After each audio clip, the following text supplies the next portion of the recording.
দশম শ্রেণীতে পড়াকালে জাসদ ছাত্রলীগের হাত ধরে রাজনীতিতে প্রবেশ করলেও সময়ের পরিক্রমায় হয়ে উঠেছেন দেশের অন্যতম প্রভাবশালী রাজনীতিবিদ। তিনি হলেন রাজনীতিবিদ, চিকিৎসক ও বাংলাদেশের বৃহত্তম ধর্মভিত্তিক রাজনৈতিক দল বাংলাদেশ জামায়াতে ইসলামীর বর্তমান আমির ডাক্তার শফিকুর রহমান।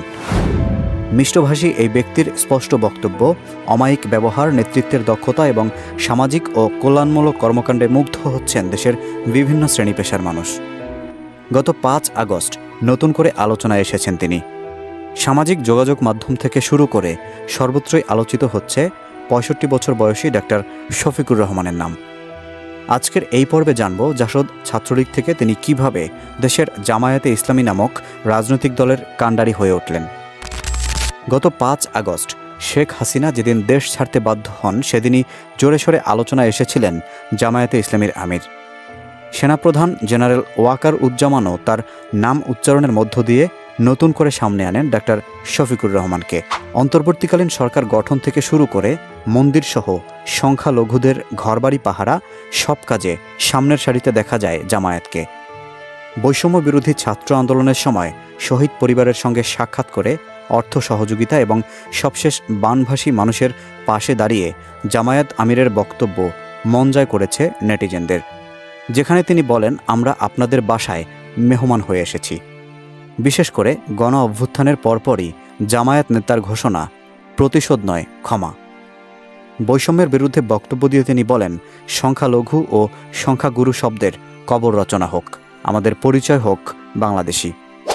১৯৫৮ সালের ৩১ অক্টোবর মৌলভীবাজারের কুলাউড়ায় এক সম্ভ্রান্ত মুসলিম পরিবারে জন্মগ্রহণ করেন শফিকুর রহমান। মোহাম্মদ আবরু মিয়া ও খতিবুন্নেসা দম্পতির ৫ সন্তানের মধ্যে তৃতীয় তিনি। ১৯৭৩ সালে স্থানীয় বরমচাল উচ্চ বিদ্যালয়ে দশম শ্রেণীতে পড়ার সময় রাজনীতিতে হাতেখড়ি হয় শফিকুর রহমানের। ওই বছরই তিনি যোগ দিয়েছিলেন জাসদ ছাত্রলীগে। ১৯৭৪ সালে ওই স্কুল থেকে এসএসসি এবং ১৯৭৬ সালে সিলেট এমসি কলেজ থেকে কৃতিত্বের সঙ্গে এইচএসসি পরীক্ষায় উত্তীর্ণ হন শফিকুর রহমান। সিলেট মেডিকেল কলেজে ভর্তির পর তিনি পরিচিত হন বাংলাদেশ ইসলামী ছাত্র শিবিরের সঙ্গে। ১৯৭৭ সালেই যোগ দেন এই সংগঠনে। পরে সভাপতির দায়িত্ব পালন করেন সিলেট মেডিকেল কলেজ এবং সিলেট শহর শাখায়। ১৯৮৩ সালে এমবিবিএস ডিগ্রি অর্জনের পর চিকিৎসা সেবায় আত্মনিয়োগ করেন ডাক্তার শফিকুর রহমান। পাশাপাশি জামায়াতের রাজনীতির সঙ্গেও একাত্ম হন তিনি। ১৯৮৪ সালে জামায়াতে ইসলামীতে যোগদানের মাধ্যমে বৃহত্তর রাজনীতিতে পদার্পণ করেন ডাক্তার শফিকুর রহমান। দায়িত্ব পালন করেন সিলেট শহর এবং জেলা ও মহানগরীর আমির হিসেবে। ২০১৬ থেকে ২০১৯ সাল পর্যন্ত জামায়াতে ইসলামীর সেক্রেটারি জেনারেল নিযুক্ত ছিলেন ডাক্তার শফিকুর রহমান। ২০১৯ সালের ১২ নভেম্বর দলের রুকন সম্মেলনে প্রত্যক্ষ ভোটে আমির নির্বাচিত হন তিনি। একই বছর ৫ ডিসেম্বর পরবর্তী ২ বছর মেয়াদে আমিরে জামায়াত হিসেবে ডাক্তার শফিকুর রহমান শপথ নেন। ২০২২ সালের ৩১ অক্টোবর দ্বিতীয় মেয়াদেও আমির নির্বাচিত হন। ১৯৮৫ সালে ডাক্তার আমিনা বেগমের সঙ্গে বিবাহ বন্ধনে আবদ্ধ হন ডাক্তার শফিকুর রহমান। তার স্ত্রী পরবর্তীতে ৮ম জাতীয় সংসদের সদস্য হন। ২ মেয়ে ও ১ ছেলের বাবা ডাক্তার শফিকুর রহমান। ২ মেয়েই জড়িত চিকিৎসা পেশায়।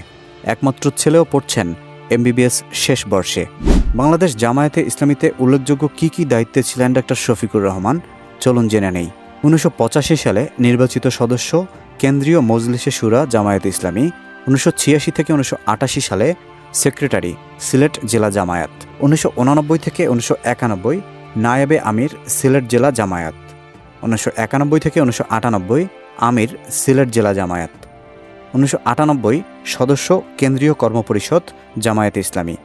১৯৯৮ থেকে ২০০৭ আমির সিলেট মহানগর জামায়াত।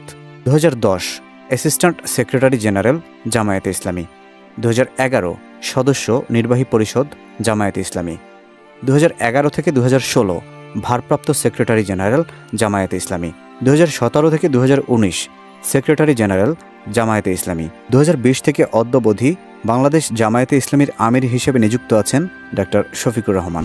ডাক্তার শফিকুর রহমান কেবল রাজনীতিকই নন, তিনি একজন সমাজসেবক, সংগঠক, এমনকি সফল উদ্যোক্তাও। সিলেটে একটি বেসরকারি মেডিকেল কলেজ হাসপাতালের প্রতিষ্ঠাতা চেয়ারম্যান তিনি।